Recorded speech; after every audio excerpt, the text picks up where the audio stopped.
Muy bien, me gustó. Mira que se ven lindas las dos ahí. Sí. Muy bien. Combinamos con la diputada. Fíjate. Combinan con la diputada. ¿Cómo está, diputada Alejandra Plasencia por el Distrito 10? Presente aquí en La Voz de los que Sobran. Aquí estamos, muchas gracias por la invitación. Además estaba escuchando lo que estaban conversando al aire. Eso, voy a aprovechar de preguntarle, ¿qué le parece todo esto, esta discusión sobre cómo se ha puesto el foco cuando estamos a 50 años de cuando sucedió el golpe de Estado? Yo creo que hay una cosa que rescato de lo que ustedes estaban conversando, y es que acá hay una verdad histórica y el reconocimiento del Estado frente a esa verdad histórica.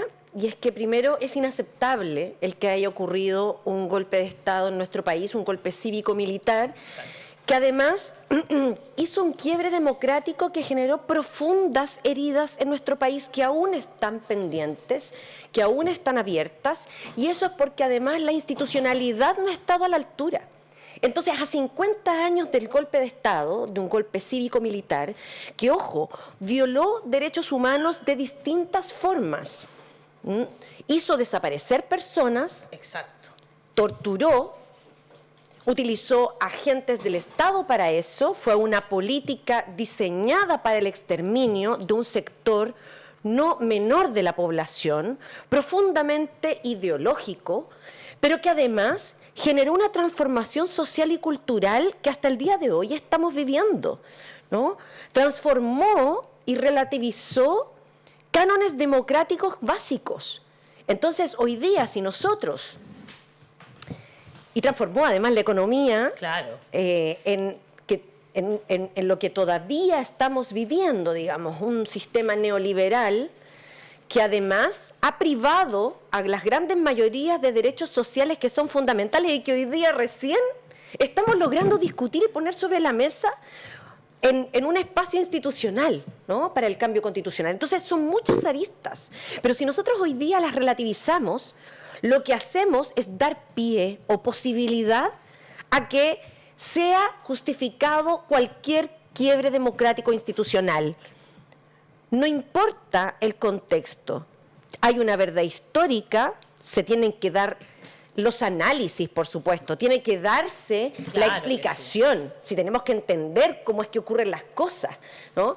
El punto es si nos parece que eso hay que justificarlo o no, y yo creo que no hay justificación. A mí me parece que hoy día tenemos la oportunidad, a 50 años, de sellar esa verdad histórica, que las nuevas generaciones puedan conocer las implicancias que tiene para nuestra sociedad hasta ahora ese quiebre institucional, lo importante que es la democracia, ¿no?, lo importante que es la participación ciudadana, el tener posibilidad de incidir en los destinos de nuestra sociedad y que la institucionalidad abra espacio para eso. Entonces, creo que es muchísimo lo que podríamos decir, pero lo que no podemos hacer es relativizar, ¿no? Y yo creo que ahí el gobierno del presidente Boric tiene una gran responsabilidad, ¿no?, para lograr con ese anhelo que aún está pendiente. Hassan. Hola, diputada. Hola. Hola. Viene llegando del Reino Unido. ¿En serio? Muy pausado. Está Sí, saludando así que de estoy otras muy formas. tranquilo. Muy monárquico. Sí, Necesitamos esa tranquilidad. sí, con tanta polarización hay que ponerse un poco más zen. Le estaba escuchando cuando dijo esto de que la institucionalidad no estuvo a la altura. ¿Está hablando de la institucionalidad democrática cuando se dio el golpe o la institucionalidad educativa? No, post dictadura, digamos. Yo creo que costó mucho el reconocimiento de esa verdad histórica, de que el quiebre institucional fue profundo en nuestro país y que además el Estado debía hacer no solo el reconocimiento de las violaciones a los derechos humanos en su amplia magnitud, sino que también el Estado debía reparar de manera integral todo el daño que hizo a nuestro país. Y por otro lado, garantías de no repetición. Es decir, ¿de qué modo el Estado asegura que no va a utilizar las herramientas que tiene, todas ellas, en contra de la propia población de nuestro país? ¿Cómo? ¿Cómo lo asegura? Lamentablemente ya el 2019 volvimos a vivir serias violaciones a los derechos humanos que hoy día tienen todavía pendientes. Entonces, es la institucionalidad. En todo ámbito, yo ahí digo educativo, la institucionalidad educativa, por supuesto. y en todo orden de cosas, ¿no? La salud también. Vemos que las personas que han sido víctimas de violación a los derechos humanos requieren, ¿no?, acompañamiento y apoyo integral.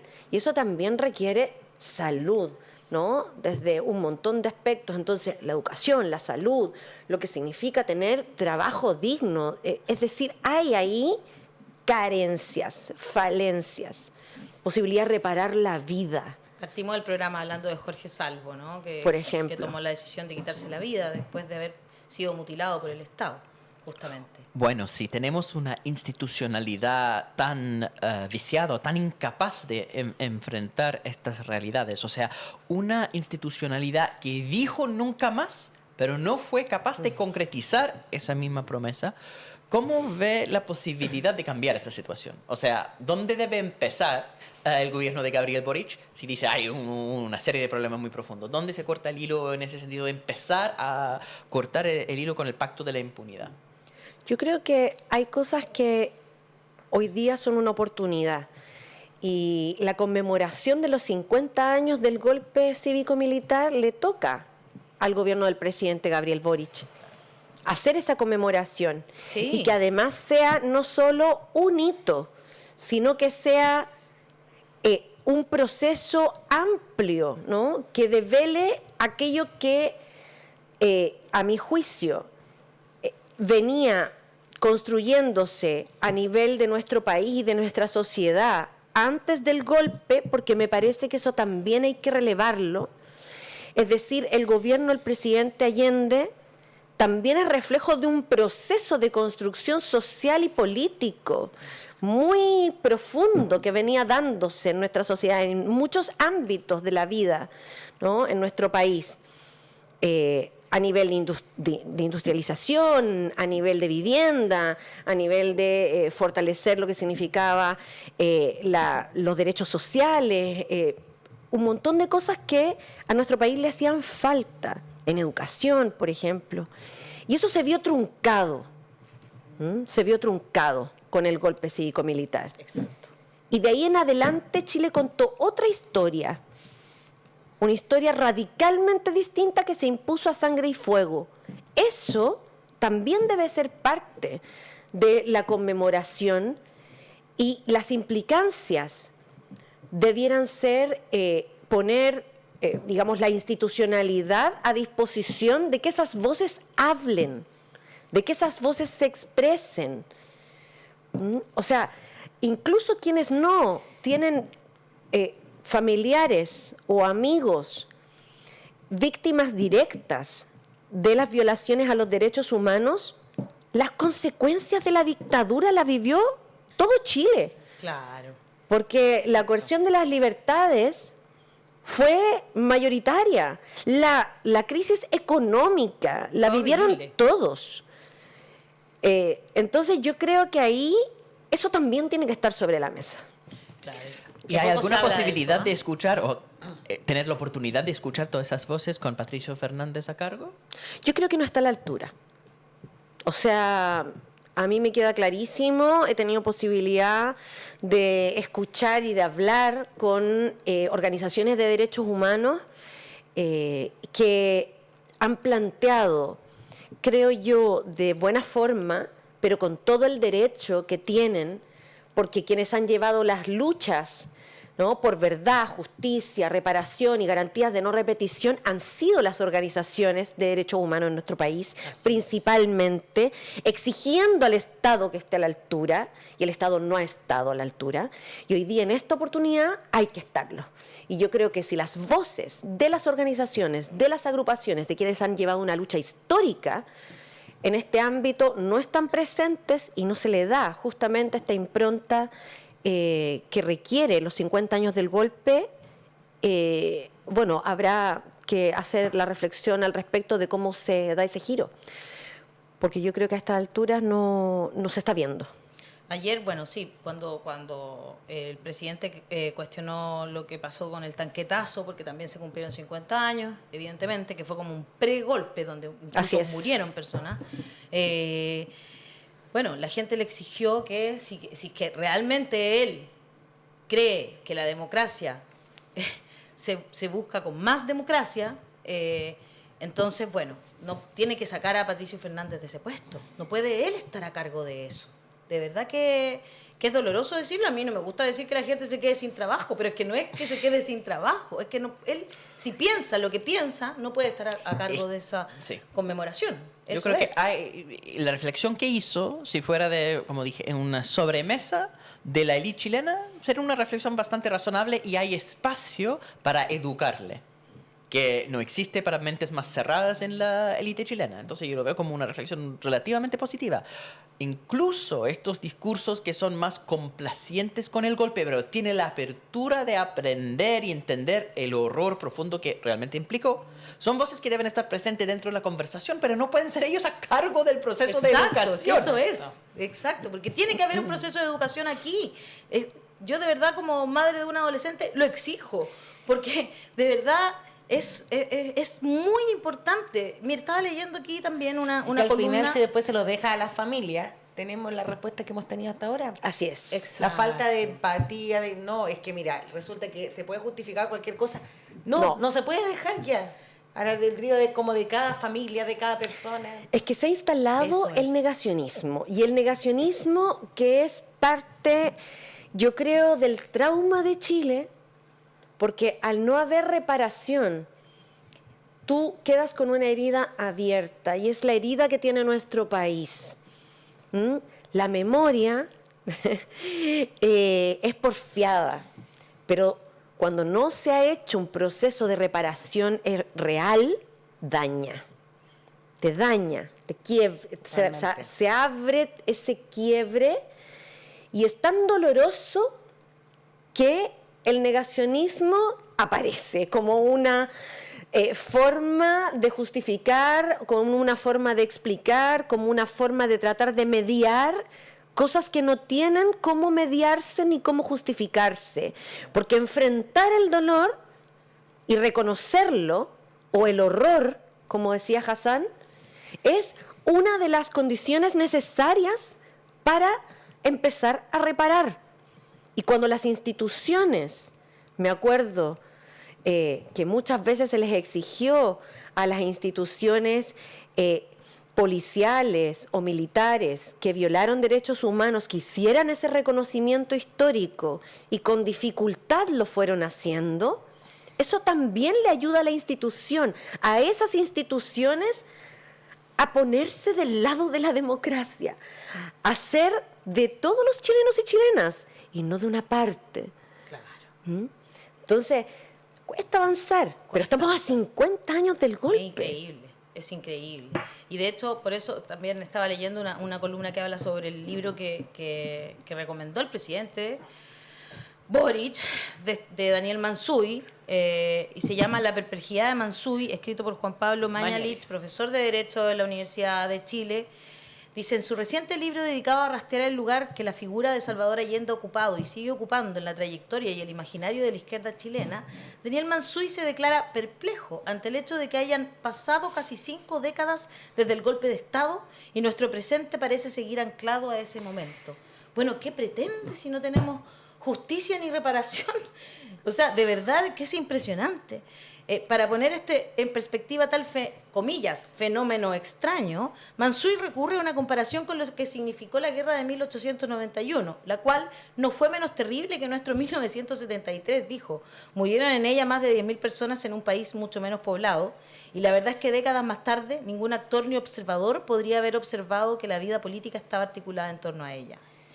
Más allá, dice Mañalich, de cuán exacta sea la cifra de bajas aportada por Mansuy, porque Cristian Gamuri sugiere que fueron 5.000, el punto es claro. A pesar de que el conflicto de 1891 fue más devastador en términos demográficos, ese conflicto armado estuvo lejos de generar una fractura política y social de la envergadura de aquella que aún subsiste tras el golpe de Estado de 1973. O sea, a mí me parece que ya más claro no puede ser. Y luego dice que que me parece interesante también dejarlo ahí, el cual trajo consigo la extinción del orden instaurado a través de la Constitución de 1925. Y hoy día estamos regidos por la Constitución del 80 hasta hoy. Aún. Entonces, cuando tú dices que se implementó un sistema político, social, económico, a sangre Cultural. y fuego, todavía estamos en eso. Claro, cultural, claro. totalmente. Todavía estamos ahí, entrampados en ese momento. Entonces, ¿qué pretenden realmente? Que no lo recordemos, que no hagamos, que hagamos a la vista gorda los horrores que se cometieron durante 17 años sistemáticamente. No podemos. No se puede. No se puede realmente. Muchas gracias por ser tan clara, Ale, también con lo de Patricio Fernández, que me imagino que para una persona que pertenece a un partido que está dentro del gobierno es complejo decirlo, pero es verdad. Pero nuestro compromiso por la verdad, la justicia, la reparación y las garantías de no repetición, que son condiciones necesarias para avanzar institucionalmente también en nuestro país, con la deuda histórica que se tiene, con quienes fueron víctimas directas, pero también indirectas, porque insisto, acá esto no es una cosa de los familiares. Sí, totalmente. Se ha radicado en los familiares porque el Estado ha decidido ignorar durante décadas, digamos, o ser tibio. Claro. Se han hecho gestos importantes, por supuesto, ¿cómo olvidarlos? ¿No? Todas las comisiones, de verdad, ¿no?, que se instalaron en nuestro país sirvieron, ¿no? La institucionalidad ha ido cambiando, pero es insuficiente, es débil, ¿no? Porque hay demasiada resistencia de sectores políticos, económicos y sociales influyentes que respaldan y han respaldado históricamente también lo que fue la acción del golpe de Estado y posterior acción de la dictadura en nuestro país. Eso es así, y hoy día han sido electos muchos de ellos y están en el Congreso, y algunos de ellos son dueños de grandes empresas, y algunos de ellos son presidentes no de partidos políticos, de directivas, o sea, los tenemos ahí. Claro. Pero qué importante lo que dice la diputada respecto de esta idea que se instala de que si yo no lo viví o no me tocó, no tengo cómo saber. Hablar. Claro. ¿no? Claro. Y hablar. Lo que Lo que dijo la Beatriz presidenta, Evia, ¿no? claro, la presidenta del Consejo Constitucional. No, Yo no había nacido. Entonces, bajo esa lógica no habría ningún cristiano, nada, pues no, como yo no conocía a Jesús, ¿cómo voy a creer? Claro, no sé, claro. como esa lógica tan absurda, ¿no? Que si no te tocó, bueno, No, claro. no es mi problema. Eso es lo que también hay que erradicar. Totalmente.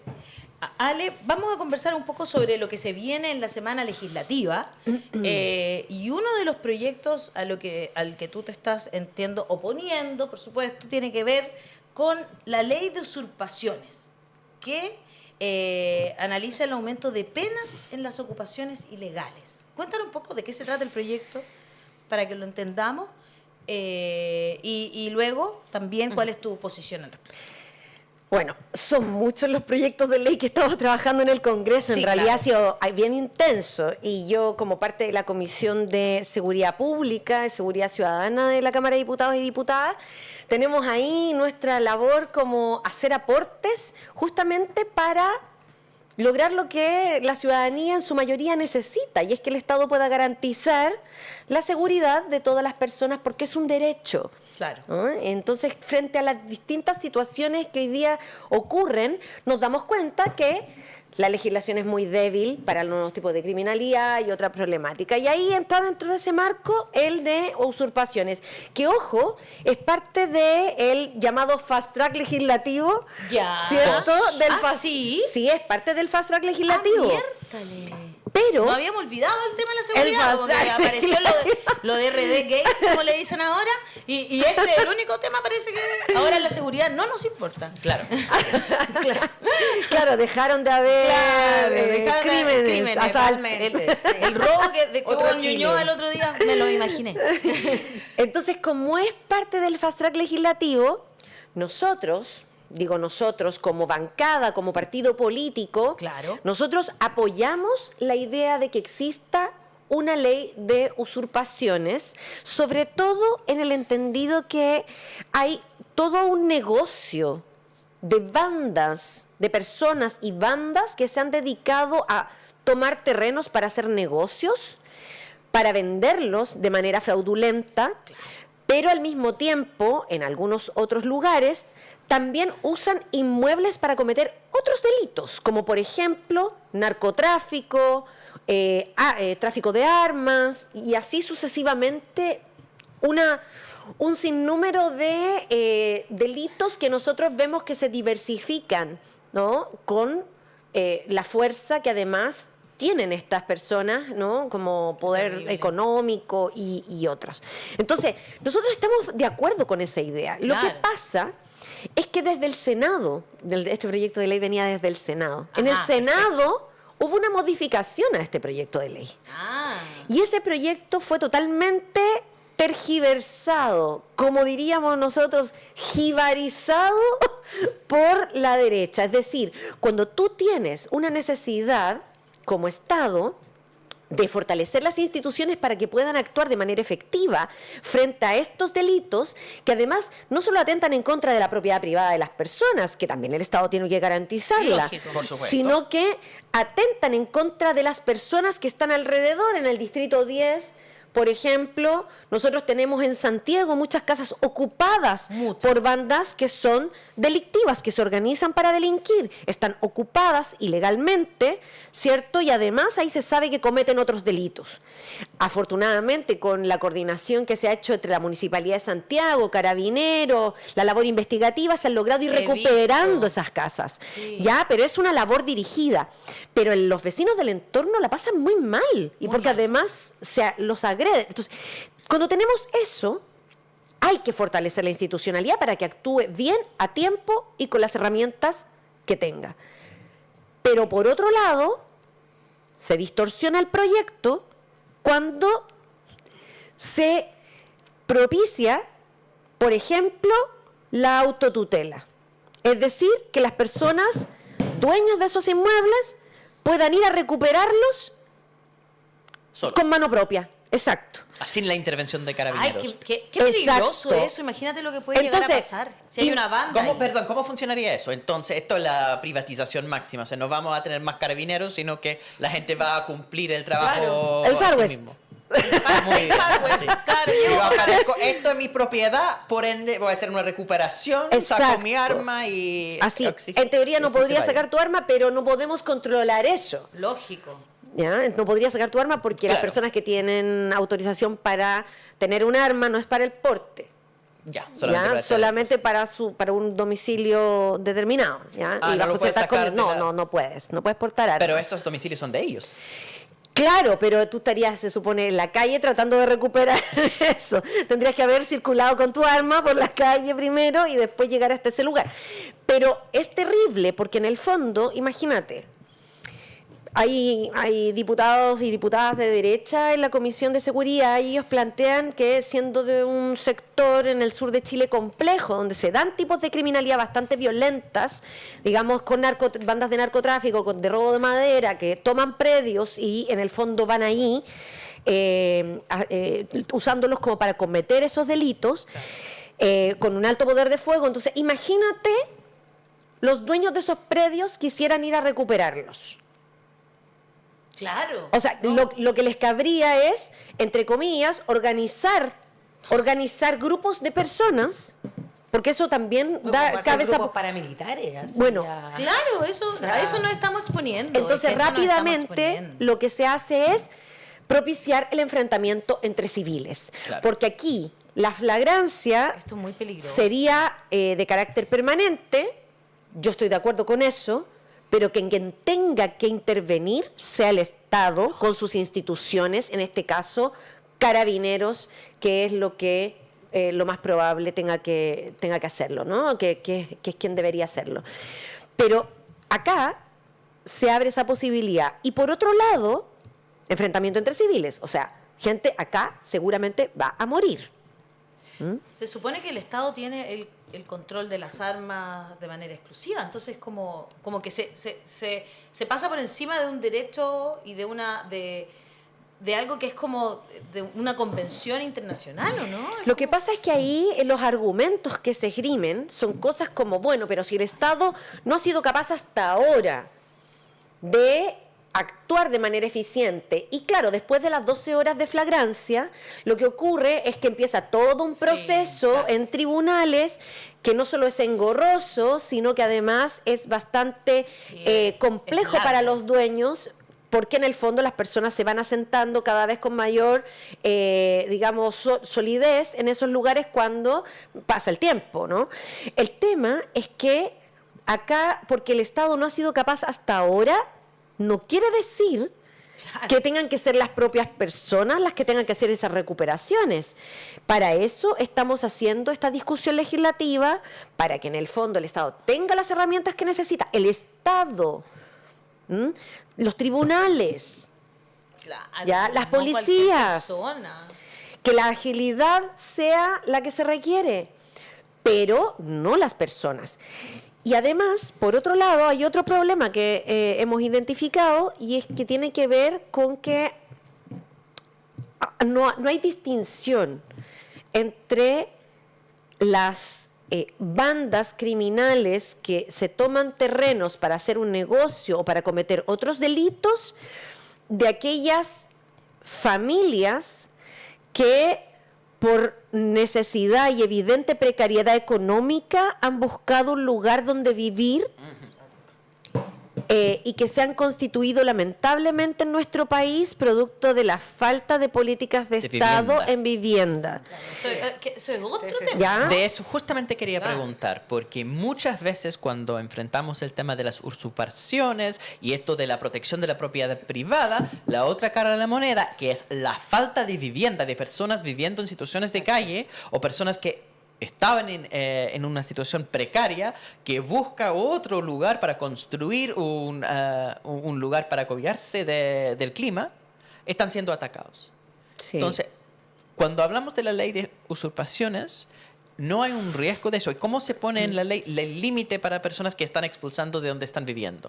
Es una de las cosas que nosotros estamos tratando de distinguir. Primero, si tú hablas con las personas en las poblaciones, digamos, en los campamentos, si tú conversas con organizaciones que históricamente han trabajado con campamentos, como el caso de Techo Chile, o sea, nadie puede decir que Techo es una organización Que no está dedicada a eso, digamos, claro. o cercana a sectores de izquierda Para nada. particularmente.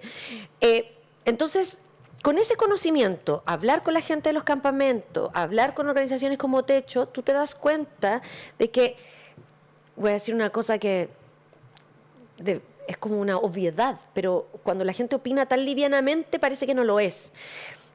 Esas familias no quieren vivir en esa situación de precariedad, no quieren estar ahí. Quisieran tener un lugar digno, con servicios y en mejores condiciones, porque no son solo adultos con capacidad de trabajar, no. son niños, niñas, adultos y adultas mayores. Claro. Por lo tanto, la situación de precariedad y hacinamiento en la que viven no es deseable para esas familias.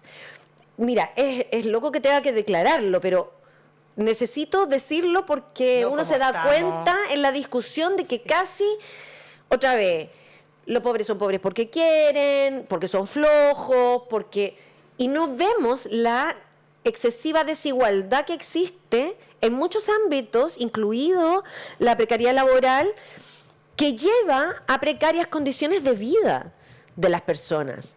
Entonces, teniendo en cuenta cómo se distribuye el negocio del suelo hoy día en Chile, cómo está reservado para, en el caso de la región metropolitana, el distrito donde yo represento, reservado para grandes inmobiliarias, y no hay espacio para vivienda social, ni tampoco para instalar otros servicios como podrían ser una escuela, un CESFAM o un hospital.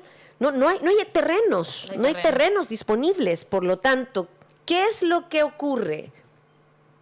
Hay una escasez de la que el Estado hasta ahora no se ha hecho cargo de manera suficiente. Entonces, una necesidad social la resuelves con medidas absolutamente punitivas. Las criminalizas. Criminalizar la pobreza le hemos puesto nosotros, haciendo nuestra la afirmación que Techo Chile hizo en la Comisión de Seguridad cuando fue a exponer sobre este tema, haciendo el punto. ¿Cómo hacemos esa distinción entre estas bandas criminales y las familias que requieren vivienda? Porque no es posible como homologarlas, Sí. es criminalizar la no, pobreza. y la Disculpe, diputado, no entendí. La pregunta es la que hay que hacer. ¿Cómo se hace la distinción? Entonces, en términos legislativos, ¿cómo se podría hacer técnicamente? Nosotros hemos presentado indicaciones al respecto, ¿ya? En el proyecto. En el proyecto de ley, porque ahí solo había una consideración respecto a que pudieran estar inscritos en el Registro Nacional de Campamentos que tiene el MIMBU hasta el año 2022, pero ese registro está absolutamente desactualizado. Total. De hecho, dice que por lo menos en los registros que ellos tienen, al menos son 300 o 400 campamentos más que no están incorporados en esa lista. Entonces, nosotros hicimos indicación poniendo otras condiciones, por ejemplo, un porcentaje de vulnerabilidad, que se reconozca un cierto porcentaje de vulnerabilidad en la ficha de protección social, por ejemplo. Claro. Pero ¿Ya? eso, Perfecto. ¿cómo afectaría el tema de las usurpaciones? O sea, hay ciertas situaciones donde no se puede hacer valer el derecho a propiedad privada. Claro. Si hay personas que han estado usando ese terreno por mucho tiempo que están en esas condiciones de vulnerabilidad. Claro, tú deberías, en el fondo, hacer una distinción por la evidente situación de necesidad en la que están las personas. Eso es aplicar un criterio. Como una excepción a la regla Es aplicar general. un criterio que no es arbitrario, sino que es un criterio establecido por ciertas condiciones, ¿ya? Además, es perfectamente reconocible, y eso incluso lo plantearon en la comisión expositores de distintas como corrientes o líneas políticas. Cuando tú miras cómo se estructura un campamento tradicional de personas que tienen necesidad de vivienda, es muy distinto a cómo se estructura un terreno que ha sido usurpado para hacer un negocio, venta de terreno o para cometer otros delitos. Si tú los miras desde arriba, y se mostraron varios ejemplos, si tú los miras desde arriba, son muy distintos. Como ahora que tenemos posibilidad de hacer como esta mirada del mapa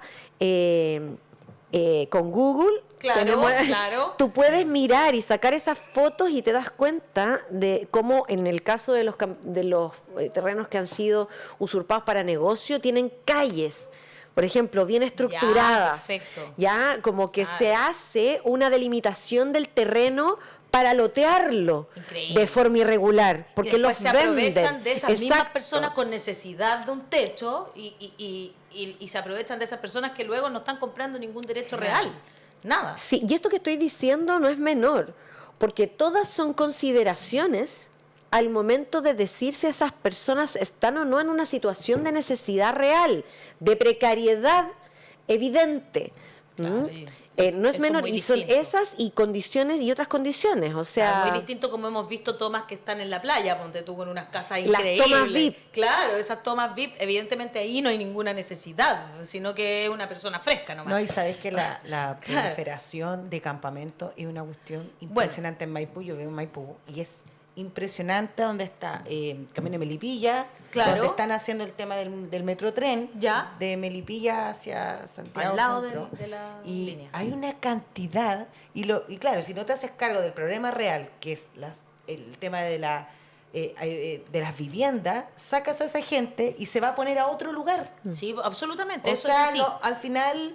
Es como sacar a los vendedores ambulantes, van de un lado Totalmente, al otro, digamos. exacto. Claro, es, Sí. es lo mismo. La crisis económica, digamos, genera un sinnúmero de perjuicios y yo creo que negar esa realidad impide hacerse cargo de los temas de fondo. Entonces, Ahora- solo sancionas el hecho, pero descontextualizas en el fondo como esa necesidad, Claro. ¿no? Que es una necesidad social. No profundiza, entonces no se hacen políticas públicas. Exacto. Ahora, quiero ir justamente a eso, porque a propósito de campamentos, políticas públicas, falta de Estado, tenemos un tremendo que se le ha llamado el RD Gate, que es esto que está pasando con las fundaciones. Y ya tenemos a la Contraloría parando cualquier contrato que el Estado tenga con una fundación, que se tenga que revisar para atrás, y esto va a generar que haya menos políticas públicas al respecto, digamos, y que el Estado menos esté. Y menos especialista. Claro, quiero saber cuál es tu apreciación sobre esto, que golpea tan fuertemente a la Cámara, que golpea tan fuertemente a un partido de la coalición de gobierno, que golpea tan fuertemente a una persona como la diputada Catalina Pérez, que entiendo estaba bastante bien considerada. Pero antes te voy a leer unos comentarios que dice Miguel, por ejemplo, dice: por eso es importante que el Estado garantice derechos de vivienda, educación y salud. Esteban Muñoz: necesitamos derecho a la vivienda. Hugo T. dice: se necesita construir más viviendas sociales. Josefa Bastías: si hay terrenos, el ejército tiene muchos, dice. Así es, ¿verdad? Se recuperó. Eso, ese es un plan que se está haciendo, que avanza lento, pero avanza. Otra cosa que nos deben las Fuerzas Armadas. Mujica dice: cuando el Estado no tiene la fuerza para combatir y solucionar esas problemáticas sociales, ocurren este tipo de actos extremos. Y Ruth Riquelme dice: tener tu casa propia, que es un derecho, quien no tiene dinero o crédito hipotecario puede pasar varios años hacinados o con la familia, porque hasta arrendar es un lujo muy real, lo que dice nuestro público. Ale, pero bueno, nos vemos en esto, en este problema que lamentablemente, además como se toca sin entrar en la problemática real, estamos viendo lo que es como están todos los días pegándole al gobierno. Hay un festín de la prensa que de repente la segunda trajo 10 páginas de esta cuestión, con fotos de cualquier persona en una cacería de brujas tremenda también. Están las dos cosas, ¿no? Boric habló ayer por fin y ya puso un poquito de paño frío a esto, lo que me parece que por fin lo hizo, porque para hablar sobre todo con Daniela Dresner y el Seremi de Vivienda del Maule, y dijo lo siguiente: ¿qué se le imputa a Daniela Dresner? ¿Qué se le imputa a Daniela Dresner concretamente? ¿De qué la están acusando? O en el caso del Seremi de Vivienda del Maule, el Seremi de Vivienda de la región del Maule declaró previamente que él se inhabilitó de conocer todo tipo de convenios con la fundación en la que había trabajado anteriormente. Una fundación que data desde 1999, en la cual no fue ni director ni tenía un cargo directivo, solo fue trabajador. Y por lo tanto, con los antecedentes que yo tengo hasta la fecha, ni el Seremi del Maule ni Daniela Dresner tienen responsabilidades políticas que pagar. Esto porque ya la derecha está pidiendo hasta la salida del ministro Montes con este tema, ¿no? ¿Cómo se ha vivido desde el Congreso? Mira, estamos en semana distrital, así es que todo esto que está pasando en los últimos días no lo hemos podido visualizar directamente entre diputados y diputadas que convivimos todos los días ahí en Valparaíso. Pero yo lo primero que quiero decir es que me parece importante, me parece correcto y fundamental que nos escandalicemos con los casos que tienen que ver con, mira, faltas a la ética, faltas a la probidad, corrupción derechamente. Claro, sí, está bien, creo que tapar el sol con un dedo o intentar justificar aquello que éticamente es cuestionable o que derechamente es corrupción no le hace bien a nuestro país y a la credibilidad que necesitamos recuperar en el Estado, ¿no? En quienes también están a cargo de las instituciones y que tienen que ser responsables de los dineros que deben llegar a todos los chilenos y chilenas. Porque estos dineros no son particulares de uno, como una autoridad, por ejemplo. Estos son los recursos públicos, son los recursos del Estado de Chile para justamente políticas sociales como las que estábamos hablando recién y que son bien escasas y siempre van a faltar recursos. Eso es, la necesidad es tan grande que siempre va a faltar recursos. Entonces, creo que está bien que nos escandalicemos, pero también está la necesidad no solo de decir lo condenamos, sino de que hay que tomar acciones. Y yo creo que en ese sentido el presidente ha actuado de manera correcta. Inmediatamente se mandató a hacer las investigaciones correspondientes, se separó de su cargo a la subsecretaria, de Vivienda. El ministro Montes llegó hasta Antofagasta con todos los antecedentes, mandatado por el presidente. Él habló de manera muy clara y muy firme, es decir, dentro del ámbito institucional hay información que está hoy día en manos de Fiscalía, información que está en manos de Contraloría, y el gobierno ha tenido iniciativa al respecto porque no hay medias tintas. Claro. Y yo creo que eso está bien. Cuando ocurren este tipo de casos, no hay dobles discursos. No solo se condena, se generan acciones para que todas las investigaciones y las sanciones, si es que correspondan, se apliquen. Y por otro lado, el reconocimiento de los partidos políticos diciendo no solo lo condenamos, sino que aquí también hay que tomar acciones. Esto no es justificable. Por lo tanto, creo que esas dos aristas son relevantes, pero hay una tercera y que tiene que ver con que no siempre se ve.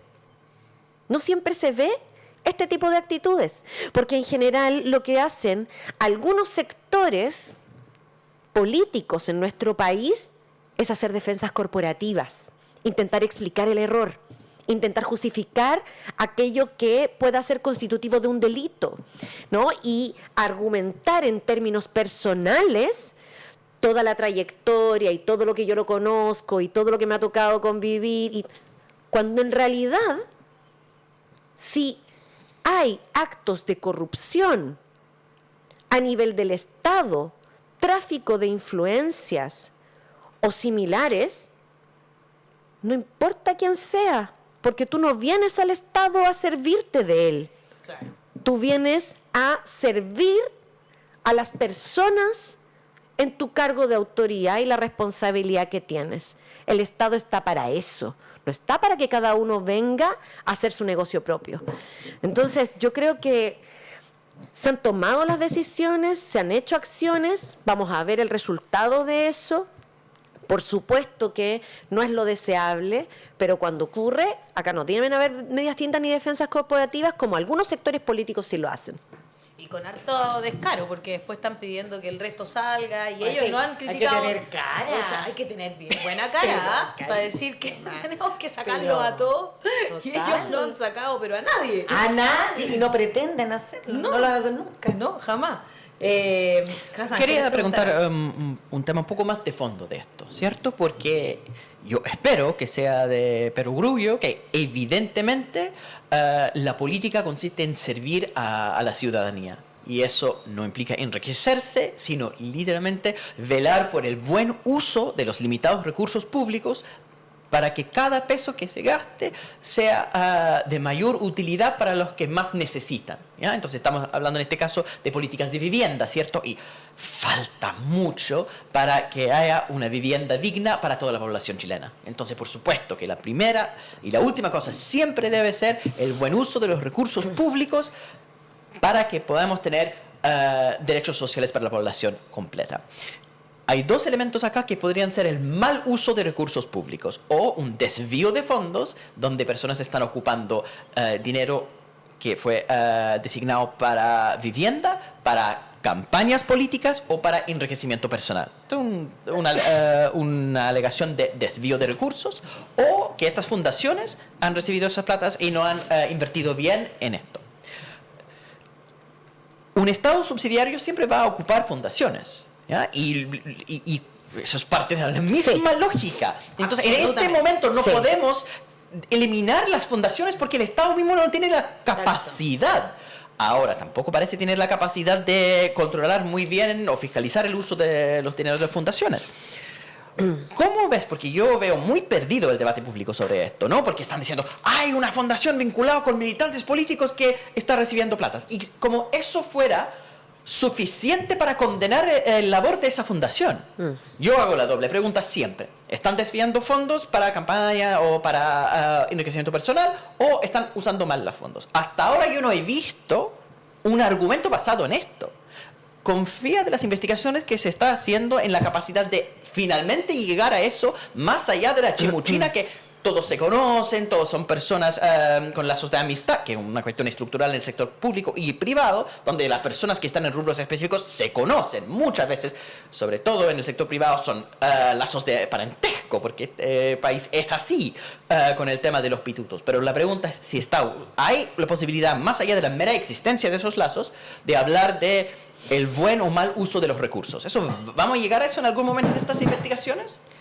Mira, yo creo que la Contraloría da una señal importante, y es que se paralizaron toda la entrega de fondos mientras se analiza esta situación respecto de la entrega de fondos públicos a las fundaciones. Y yo estoy de acuerdo con Hassan, es absolutamente imposible hoy día pensar que las instituciones que son colaboradoras del Estado en muchos aspectos dejen de ser colaboradoras del Estado para que directamente el Estado se haga cargo de garantizar el poder llegar a un montón de personas donde el Estado hoy día no llega.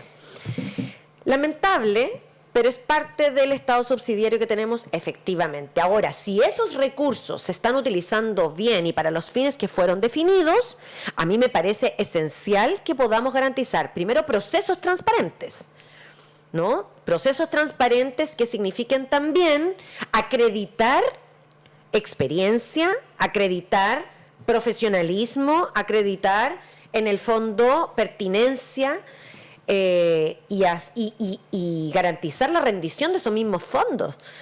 Es decir, bueno, la Ale sabe, sí. en los consejos municipales hay procedimientos que son súper rigurosos para organizaciones sociales pequeñas, como una junta de vecinos, donde se les pide evidencia de diversa índole, y si no rinden adecuadamente, porque el organismo fiscalizador que recibe esas rendiciones, hasta con lupa mira la boleta por si no fue alterada. Entonces, si te le pides eso a una organización social, que me parece correcto, Lógico, me parece claro. correctísimo, ¿cómo no le vas a pedir un proceso riguroso para la entrega de fondos a fundaciones u organizaciones que, haciendo bien su trabajo, también deben tener, ¿cierto?, esta garantía respecto del uso para el que fueron asignados? Tal cual. Y si no hay un buen uso de esos recursos, o el trabajo se hace mal, entonces quedará inhabilitada también para recibir en el futuro. Eso es lo que pasa. Entonces, el ministro Montes ha dicho, vamos a mejorar estos procesos. Entonces, Contraloría, por una parte, está haciendo lo suyo. Ministro Montes dijo, vamos a mejorar estos procesos, y vamos a hacerlo con participación de aquellas fundaciones que han sido serias, por supuesto, comprobables, y que en el fondo también son garantía para ellos, y las fundaciones que hacen bien su trabajo tampoco quieren que se les vea cuestionado esto por culpa de unos pocos. Entonces, ahí el tema de separar aguas me parece importante. Yo confío en el avance de esas investigaciones, y yo creo que la institucionalidad, como hablábamos al principio, tiene que estar a la altura. Tenemos que estar a la altura, porque eso significa poner en juego la fe pública. Absolutamente. Y además, claro, o sea, tenemos que evitar ese descrédito que tienen, como que mete a todos los políticos en el mismo saco, porque si no, nunca vamos a avanzar como sociedad realmente. O sea, es súper importante lo que estamos conversando hoy día, y creo que, diputada, les agradece su claridad para tratar estos temas. La próxima semana le deseo lo mejor ahí en el Congreso. No, ya estamos preparadas ahí para llegar. Ahí con pintura de guerra. Ahí. Exactamente. Alejandra Presencia, diputada por el Distrito 10, presente aquí en La Voz de los que Sobran. Muchas gracias. Muchas gracias a ustedes, como siempre, un gusto. Gracias por tratar estos temas, y gracias también a quienes han comentado y nos están viendo.